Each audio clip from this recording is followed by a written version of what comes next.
Welcome to Tony D'Angelo's PM Coast to Coast. Now, here's your host, Tony D'Angelo. And a very good afternoon to you wherever you may be, whatever day you happen to be listening on. Yes, I'm Tony D'Angelo, and this is Tony D'Angelo's PM Coast to Coast. And we have a special guest today. This is sort of an independent I just felt like doing this sort of show. Scott Russell, author, historian, friend, and devotee of many, many, many different things. Scott and I have become friends this year, and we have thoroughly enjoyed the friendship, or perhaps I have, and he's not telling me the truth, but I know he is. And we're going to be talking to Scott about his books, about other works he's involved in, and we're just going to have some fun. I have no agenda. I have no plan. This is so unusual for me.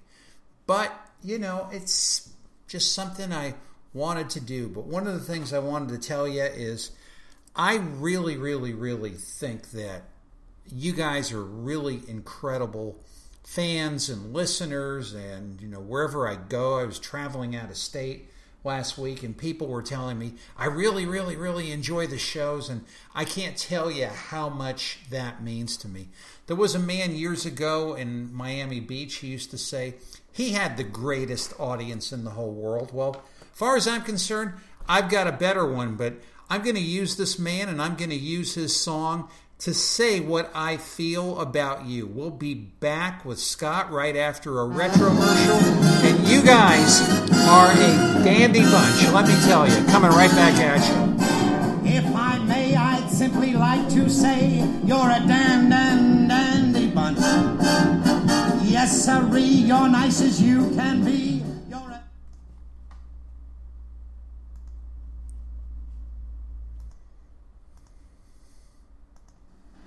Yes, look to Packard for the easiest handling car ever built.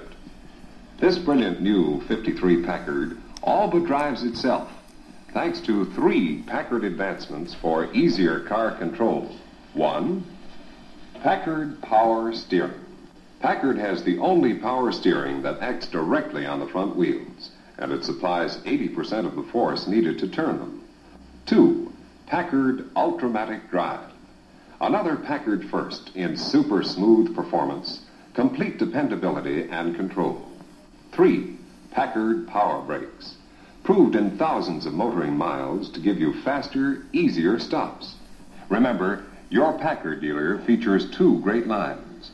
5 Packard Clippers for big car value at medium car cost, plus 7 luxurious Packards for 1953. America's new choice in the fine car field.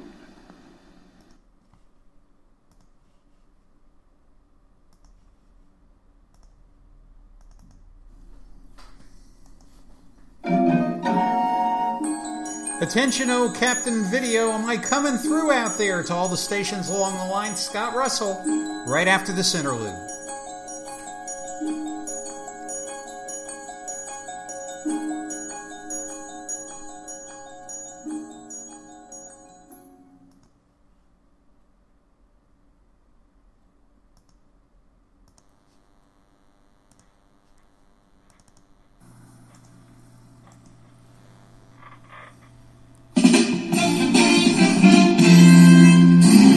Ladies and gentlemen, up and down the stations of the United States, I am pleased to be joined by author, friend, good guy, and probably equivalent nut to myself, Scott Russell. And how are you today, my friend? I am fine, and I appreciate the description, too, which is not necessarily deserved. The possibility of the nut job thing, that certainly, I'm definitely in that category, and I qualify to be called a deranged lunatic. And yes, I am an author of sorts, and of course, all of the other things, most likely in some fashion or some manner. So it's not entirely fallacies that you've just spewed, but that's fine. Well, and I'm glad to be with you today because you have one of the most incredibly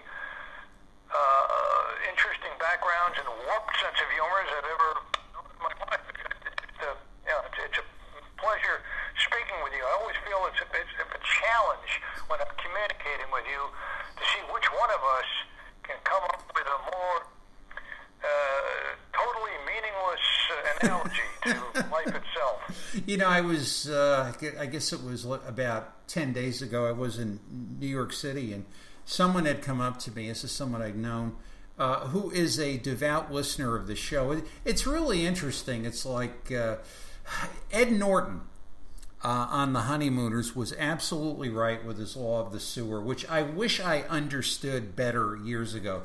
Be kind to the people you meet on the way up, because you'll meet the same people on the way down. And, you know, being on the way down, I'm meeting a lot of the same people. And I probably should have been kinder to some of these people. But all of that kind of being as it is, he was telling me about how much he enjoyed the show and how he looked forward to listening. And it's just, and he says, where do you find these people? Where do you find these subjects? And I said, well, it's what Ralph Cramden said on The Honeymooners. It's the glorious result of a misspent youth. That's the best thing I can say. Yes, I recall the great Gene Shepard, American humorist and novelist, always speaking about his feckless youth. Yes. Referring to his upbringing in Indiana, East Chicago, Indiana, which a lot of people believe for some reason is in Illinois, which it isn't. And Gene Shepard had a tremendous impact on my own mind growing up, as did Steve Allen, which is where I generally have been adversely affected by double entendre. I'm incapable of having a conversation with someone without coming up with a completely meaningless analogy based on the worst choice possible for double entendre. It's constantly getting me into hot water, especially with Peg, who hits me in the ribs as soon as she sees me even thinking of saying something, because I see double meaning in everything. Yeah, it's like what Kathy does to me, and I'll be off on something, and she'll say, honey, try to look at the positive today. I'll give you a perfect example, Tony. Last year, Peg and I were at Wild Birds Unlimited. I'm not sure if I ever told you this. No, you haven't. Picking up birdseed at Wild Birds Unlimited. Now, do you know how when we're driving down the road and we see highway signs passing, and we sometimes view them peripherally, or the mind's eye is not quite focused correctly, and we see things either inverted, or we just see the wrong name, the wrong name of whatever town we're coming to, or the wrong interpretation of a road sign. So I'm heading into Wild Birds Unlimited. And on the glass door outside, it says, on the window outside, it says, find a refuge in your backyard. Hey, wildlife, birds, find a refuge in your backyard.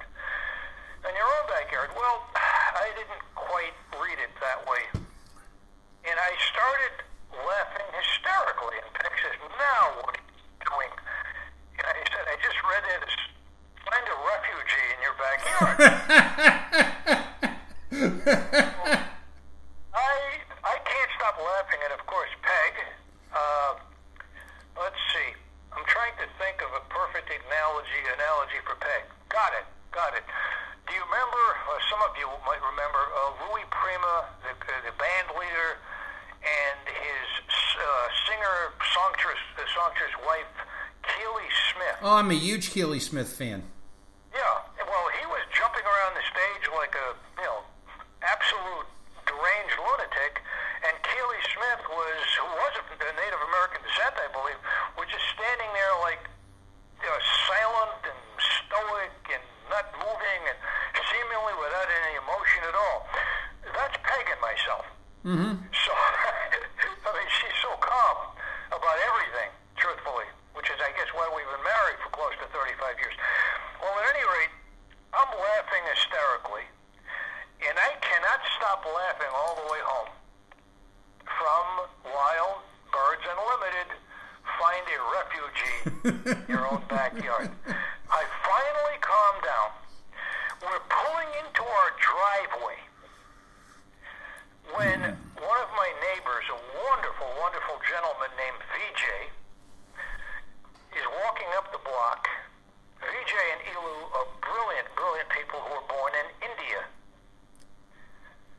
As soon as I saw him, I started laughing hysterically. Find a refugee in your backyard. Here he is, walking right in front of my house. Obviously, VJ is not a refugee, just, well, technically perhaps he's from India. Brilliant, brilliant man. Computer analyst. Well, I get out and I start immediately walking towards VJ, and Peg says, "Don't you dare!" And of course, that's one thing you don't say to people like Scott Russell and Tony D'Angelo. You just don't do that. Because that means, go ahead, do it. That's our interpretation. So I walked over to VJ and I told him the story about how I misread "find a refuge in your backyard" and I read it as "find a refugee in your backyard." Well, VJ doubles off laughing, and we're standing there convulsing practically. We're laughing so hard that tears are running down our face, and Peg just shakes her head, yells out "men," and runs into the house and slams the door behind me. So that's typical. That's typical. Well, it's not dissimilar at base camp here in the Northeast. Kathleen Pearl D'Angelo, who is on this major rebuild of all of the nature of all of the years. The other day we had unearthed a 300-pound rock, which was pretty interesting. It's probably been there since the flood because she hit it a couple of times with the lawnmower. We got a deal. I'll get the front, she'll get the back. She's away this weekend, so I'll get the whole thing, all that kind of. So we make many trips to the Lowe's store going over, by the 395.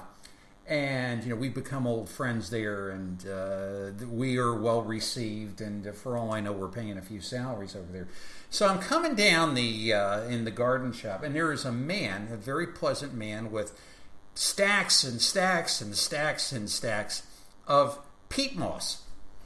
And he smiled, and I smiled, and I said, "Good morning, Mr. Moss. How are you?" Oh, my Lord. And he looked at me very strangely. I suspect he did, yes. I would, oh, Lord. Well, Pete Moss, nice guy. Right. It's the great part about getting older, because you finally get to a point where, I never want to bring shame to myself. I never want to bring shame to my family, my spouse, or whatever. But other stuff, it's like, I spent so many years trying to be, socially perfect, and I've accepted the fact that I'm not going to be. And honestly, that part of me is a whole lot more at peace. Well, the rest of it, I'll give you another example of something that happened to me back many years ago. I was a young man. Incredibly, I was a young man. It was sometime during the last century. And my first full-time job was at the government contract division at Columbia University. Wow. And, it was my first full-time job. A wonderful gentleman named Ross Hendricks, who was from Spokane, Washington, took a liking to me, and he gave me a title. And the title was the Assistant Property Supervisor of the Government Contract Division of Columbia University. And at that point, I looked at him, I said, "Are you kidding?" He says, No, it'll look good on your resume.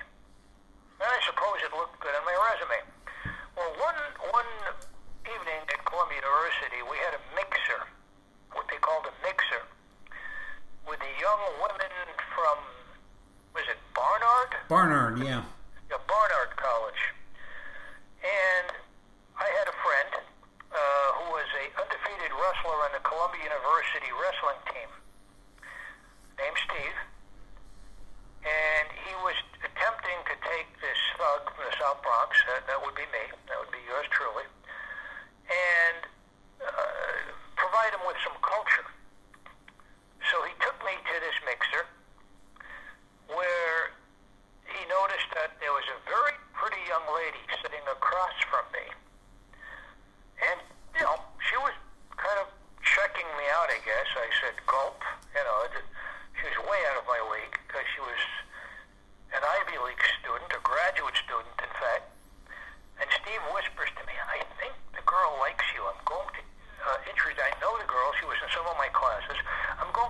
introduce you to her.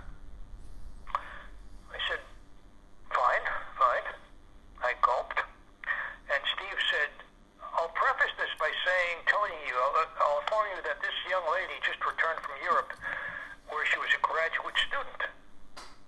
Ah, great. Now I have this thuggish South Bronx accent. All I know how to say is, yo, Vinny, throw me the ball, man. And Steve introduces her to me, and I smile, and she smiles back, and we seem to be doing fine until I asked her, hey, how long have you been abroad? Now, she took the abroad as two words.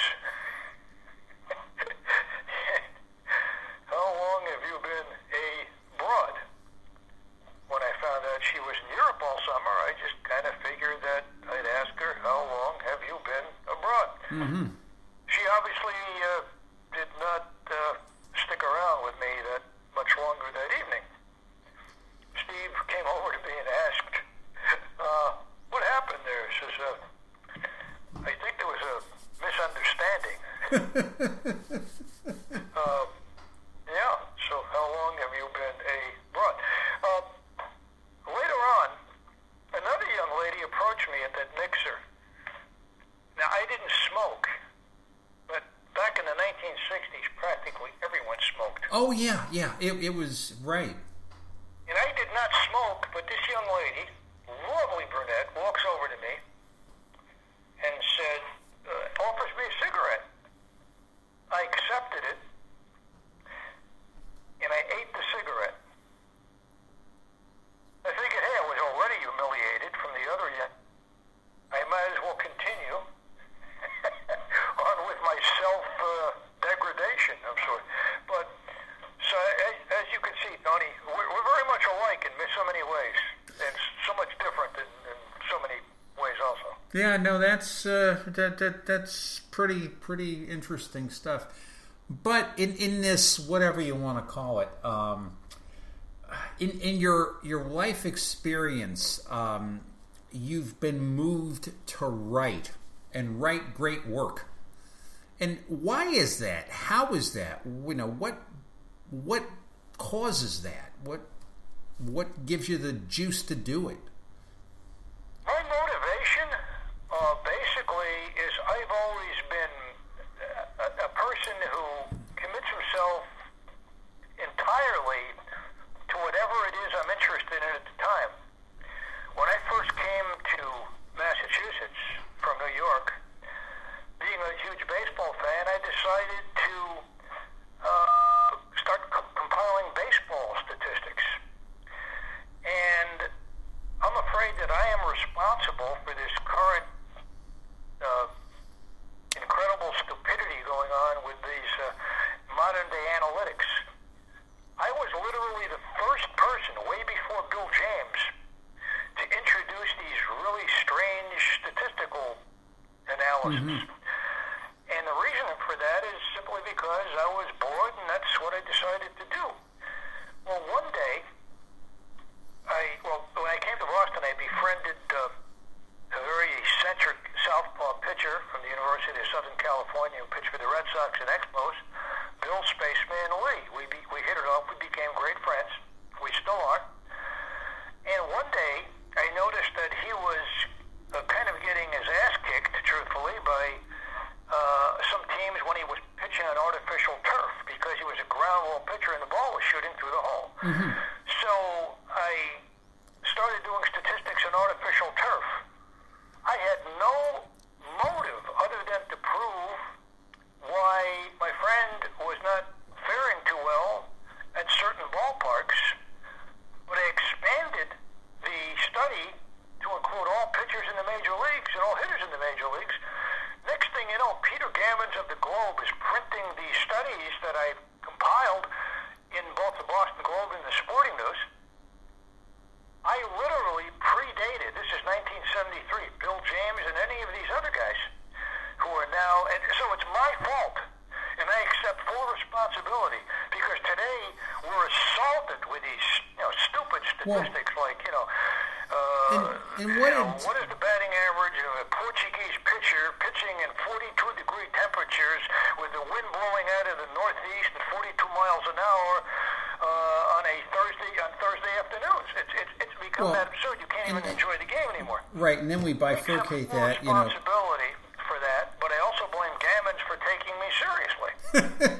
We bifurcate that by how many people are in the park, over 10,000 or under 10,000. And I grew up watching the Game of the Week with Joe Garagiola, who would always say, to us little tykes, that statistics to baseball people are like a lamppost to a drunk, being something to lean on. And that, whatever you want to call it, that axiom, you combine with his other axiom of the things you don't see in a box score. I'll tell you, there are days, I live my life, I live my business, I live my whatever it is. I know what the statistics say. Now, what's really happening? We've completely forgotten about the what's really happening part, and we've just become so enamored. Exactly. It wasn't just enjoy the games being played. So, you asked about how I got into writing. Yeah. Well, to begin with, I had a limited education in New York City. I'm a college dropout, in fact, from Bronx Community College. I married a young woman from Meriden, Connecticut, who graduated with honors from UConn. And she would hang out with this rather just very educated crowd. And I was kind of like some sort of lost puppy. On occasion, I believe she was a little embarrassed by my New York accent and my warped sense of humor. And here she is rubbing elbows with the Kennedys because she worked for Mayor White in Boston. And so I was, on occasion, humiliated, truthfully. And she did not help the situation any, almost like being apologetic for me. I was kind of proud that I was from the South Bronx, but still am. So, at any rate, I always read voraciously, truthfully. And my favorite author back in the 1960s growing up was Pete Hamill. But I also read people like Mike Royko and Jimmy Breslin, and I started reading the works of Kurt Vonnegut, my favorite authors, Don DeLillo, James Kirkwood. And the way you learn how to write is to read. Oh, for sure. And so I said, one of these days I really should attempt to write something. And I wrote 2 silly statistical books on the Boston Red Sox. And then I had a hero named Joey Giardello, who was the former middleweight champion of the world. And one day we're at Citizens Bank Park in Philadelphia because I had become a Phillies fan only because of the fact they had hired old Charlie Manuel as their manager. And old Charlie's old school, extremely inarticulate, with an Appalachian accent. In other words, a baseball man. Yes, he actually understood the game. Still does, in fact. And I became a huge Phillies fan. And then we were staying in Cherry Hill, New Jersey, which is a suburb of Philadelphia. And that particular evening, Peg and I were at a restaurant in Cherry Hill. We had just enjoyed the ball game, which was an afternoon game. And I had mentioned the fact that my idol, one of my idols, Joey Giardello, used to live in Cherry Hill, New Jersey. And I started regaling her with stories about Joey Giardello and how his real name was Carmine Tellelli, how he was raised in Brooklyn, New York, how he tried to join the Army at the age of 15, but Carmine Tellelli did not have he was not old enough, he was only 15 years old, so he purchased a birth certificate for about $3, and the name on the birth certificate was Joey Giardello, Joseph Giardello. So he became Joseph Giardello in order to join the Army. And of course, being a hot-tempered kid at the age of 15 years old, he's been in the Army now for 1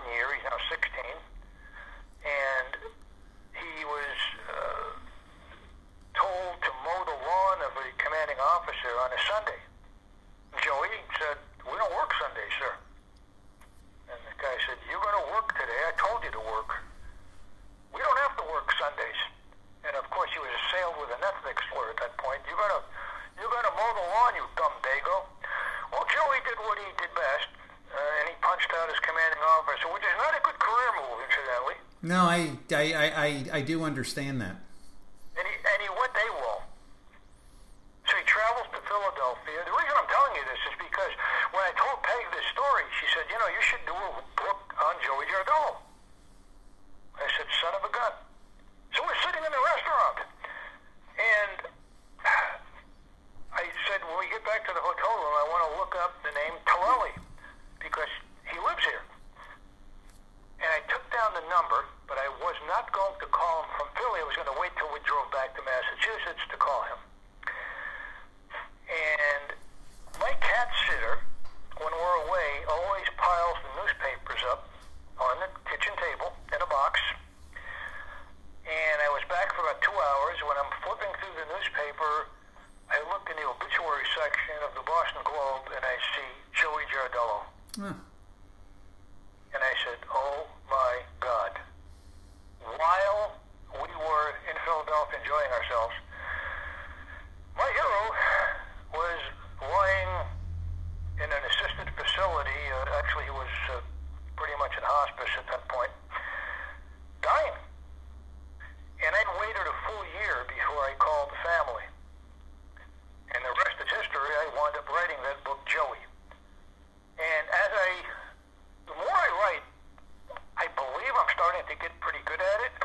Maybe perhaps in another 20 years I'll be very good at it. Well, you know, and how could I put it? I think that writing is sort of like an introspection, retrospection, mental purging. When you were, and the fact I think it brings us back to points in our lives that me constantly, I'm not one of these people like shoulda, coulda, woulda. Believe me, by the grace of God, I shake my head and say, well, how did, I certainly didn't deserve what I have received. Doesn't mean I don't have a down day. I mean, we were talking earlier and just in terms of, Congress can agree on a budget more quickly than I can seem to get the simplest things done around here these days. That all said, I'm a huge, and how could I put it? Whenever you say this, people think that you have some sort of a mental issue, but I'm a huge John Cassavetes fan. Like the dark sense of humor and sort of the little. It's not quite Rod Serling, but it has a little bit of a different flavor to it. But one of my favorite, because I've loved Cassavetes ever since The Dirty Dozen, and that triumvirate of Cassavetes and oh, amazing. Yeah, those three were just amazing, just unbelievable. And I've told you the story, which I guess bears repeating, of a fella that I played ball with in Stanford who was spent a lot of his non-baseball playing time up to no good, was in New York City very late one night, and as Anna Valentine would tell her dear son and me, and it's very true, nothing good happens after midnight. But anyway, this was like way after midnight, and this fellow's walking around Grand Central and sees Cassavetes just sitting at a bar by himself talking to the bartender. And probably had, the fellow that I knew had a little bit too much soda pop at that time, and walked in and yelled through the door, "Franco, freeze!" And Cassavetes stands up and throws his arm up and says, "Okay, Major Reisman, I've done it. And he starts laughing. He calls the guys over and buys them drinks and tells them stories. I love it. But my favorite Cassavetes work is Tempest. It was, I think, the early 1980s, about a middle-aged architect who's going through a divorce, and he's had great professional accomplishment, but he's got to start from the beginning because he doesn't understand the meaning of life. So he takes these people, the ones that mean the most to him, off to this little island somewhere. And he's got to get to the root of his failure. And I mean, how many times have I done this in my life? So what he does is, as a part of it, he's charting out why the Brooklyn Dodgers lost the 1951 pennant. If only, if they batted against... if they batted against Magley the way they should have. And the thing is, it's like, and how many times do we do that? And I think we do that in our writing when we When we want to give a little bit of a different spin and sort of play it off the wall and see what happened, as opposed to what really happened. And it's just so true. Definitely. And of course I continued on with my writing career shortly thereafter with a fairly recent novel. And the novel is pretty much inspired, in fact entirely inspired, by first responders, since I am a native New Yorker. Mm-hmm. I was deeply affected by 9/11. Yeah, we all were. Yep. And so that particular idea I had for a novel literally came about because of 9/11. And then I became aware of this unbelievably courageous, inspirational, otherworldly, beautiful young woman named Jennifer Bricker. And Jen is this incredible woman who was born without legs.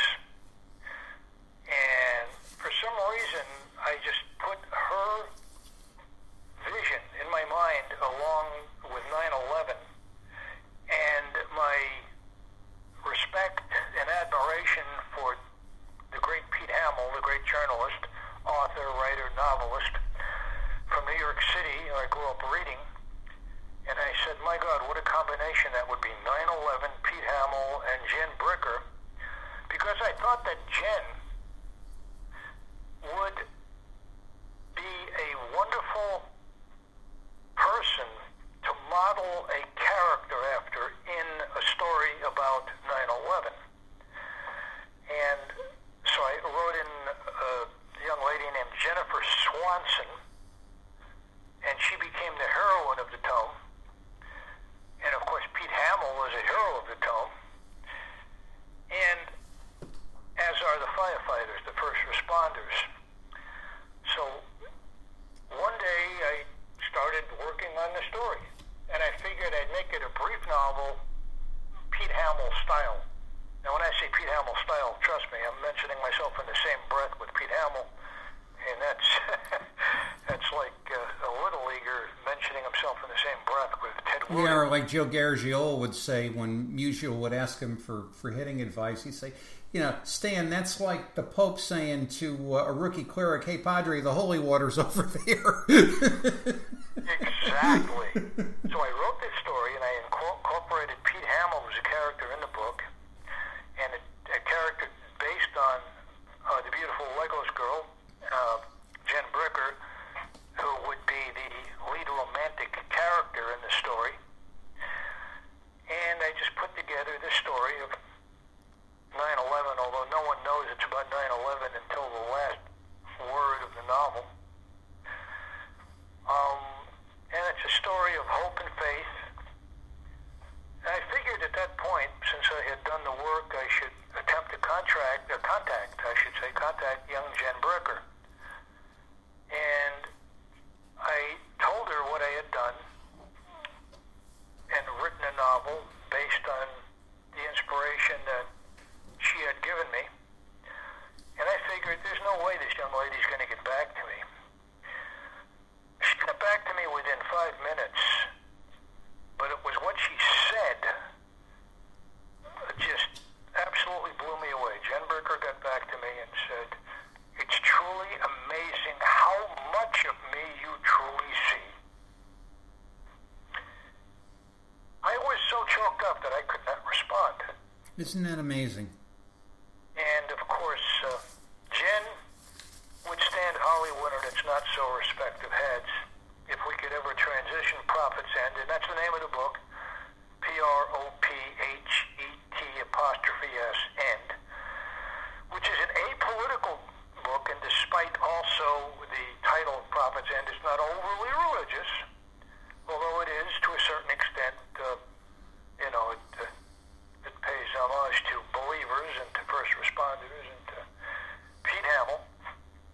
So here I am, attempting to contact Mr. Hamill, tell him that he had inspired this work. I call his publisher and his manager and his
young lady answered, and I explained the situation to her. She said, I told her that I had failed to contact him by asking his representatives, and, I speak with a lovely Irish brogue. She says, I speak to Peter at least twice a week, and if you forward the book to me, I will gladly give it to him. So I said, wow, that's wonderful. I also personalized the book for her for being so nice. And at that point, she took the information down, and I figured, hey, perhaps I'll be able to contact Mr. Hamill eventually, or have him contact me. Then 6 months go by. I don't hear a thing. Not a thing. And I figured, well, at least I tried. At least I tried. Finally, one day, I hear from NYU's Glucksman Island House, and the young lady, whose name is Miriam Nyhan Gray, calls me and says, Scott, since you're a huge fan of Mr. Hamill's, Peters, she says of Peters, she calls him Peter, would you be interested in perhaps attending a tribute to him at NYU on Monday, December 10th? And I said, yeah. And she invited me. There were only 300 people present. Only 300 people invited, so we were quite fortunate. And that particular day, the people who spoke at NYU that day were incredible. The guests were just unbelievable. They included the likes of Charles Sinnott, who of course is Charles Sinnott, the New York Post, New York Daily News, Boston Globe, founder and editor-in-chief of the Ground Truth Project.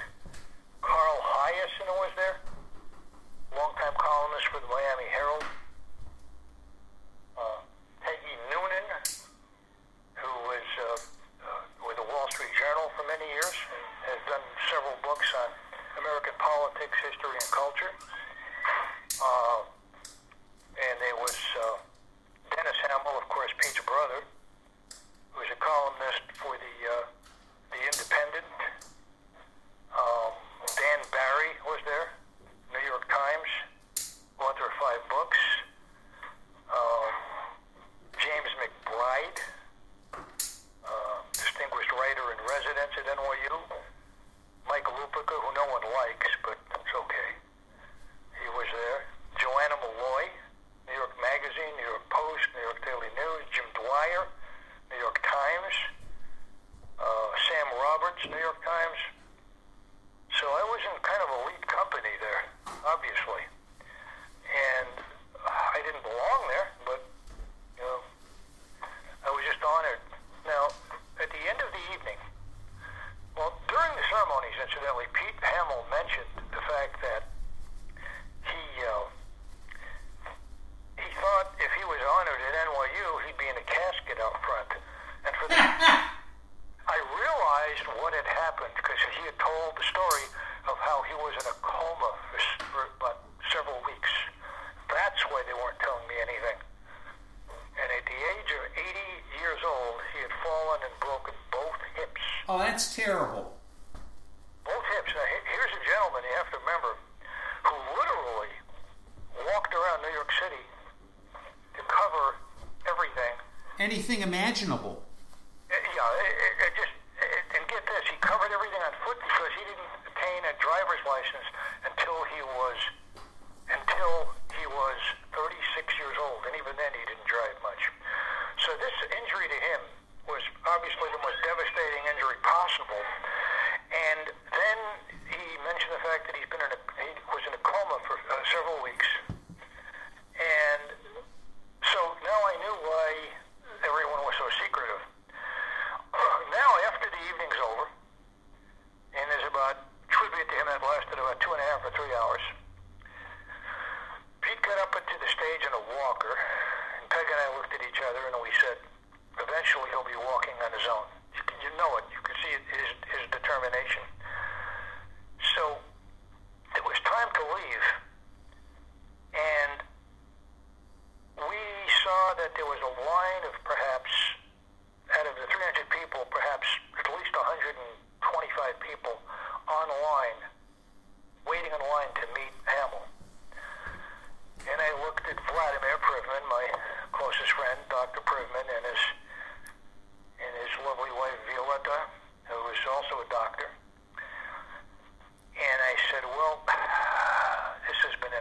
people, I'm not going to get on the line. It's too late.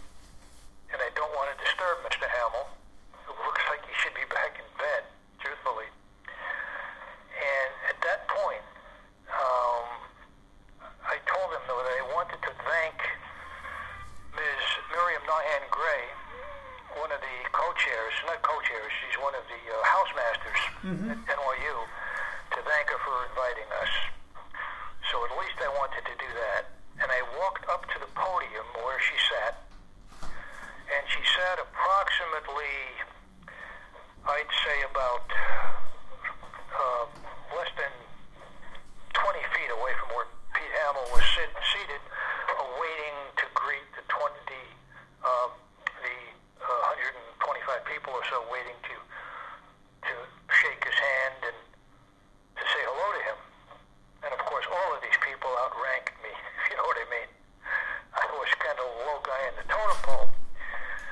So I introduced myself and I said, Ms. Gray, because I'd never met her, I just wanted to thank you for inviting us to this incredible evening, because I'll never forget honoring my idol, Pete Hamill. And she looked at me with her lovely and said in her lovely Irish brogue, and who might you be? And I said, I'm Scott Russell. And she goes, oh no, you must meet Peter. You came all the way from Massachusetts. You have to meet Peter. And I said, well, if you insist. And I started walking to the back of the line. She grabbed my wrist. There's no way you're getting on the back of the line. You're getting in the front of the line. And she just dragged me over. Immediately, I was apologetic, of course, to all the people online. All of them understanding. Every one of them, oh no problem. Go ahead, sir. Go ahead. And I went over to Pete Hamill and I said, this has been one of the most memorable evenings of my life. You're my idol, and you're my inspiration. My name is Scott Russell. As soon as I said my name is Scott Russell, he grasped my hand tightly, looked deeply into my eyes, and just said 4 words. Thank you. Thank you. Isn't that great? You know, and it's when you tell stories like that where one meets their idol or one whom they've followed for so many years. And maybe it's my cynical side. I sometimes listen expecting this Jackie Vernon-esque reaction of the wisest man in the universe in the Himalayan Alps, and getting in return, oh, wise man, I've traveled, I need the wisdom, I've gone through floods and fires and hurricanes. And he looked at me and said, a wet bird never flies at night. It's great to hear a positive story. Oh, my God. And so here we are. And as you know, Tony, I am not capable of keeping my mouth shut.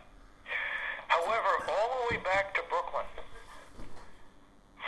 Dr. Vladimir Privman, we're halfway back to Brooklyn, and I haven't said a word, and I'm sitting in the car. I haven't said a word. I'm riding there in the car with Vlad and his wife. And then it gets really crazy, because Vlad finally speaks and breaks the silence with, so, Scott, are you ever going to wash your hand again? And now the following day, a friend of mine in Arizona asks me, so, did you ask him if he read the book? Your book, Prophet's End, which of course he's a character in.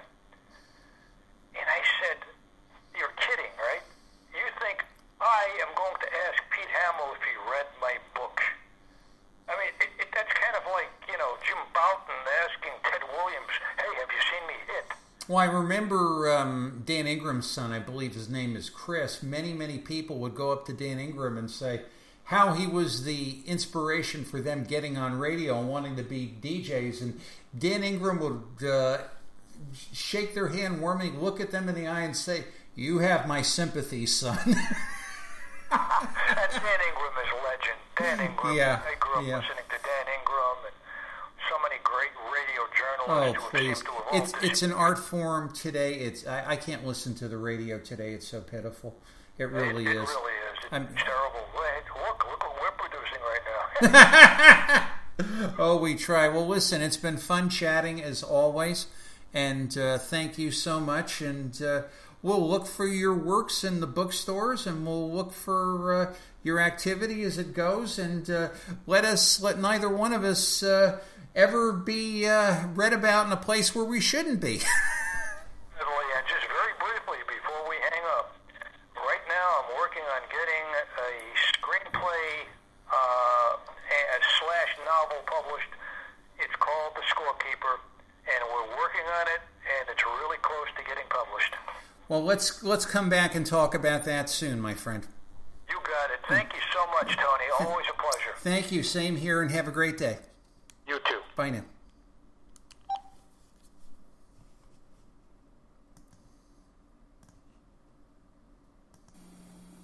Next week, Disneyland will be brought to you by American Motors, makers of Rambler, Hudson, and Nash Automobiles, and Kelvinator Home Appliances. And Swift and Company, bringing you new meats to serve your family better. Next week, Disneyland will be brought to you by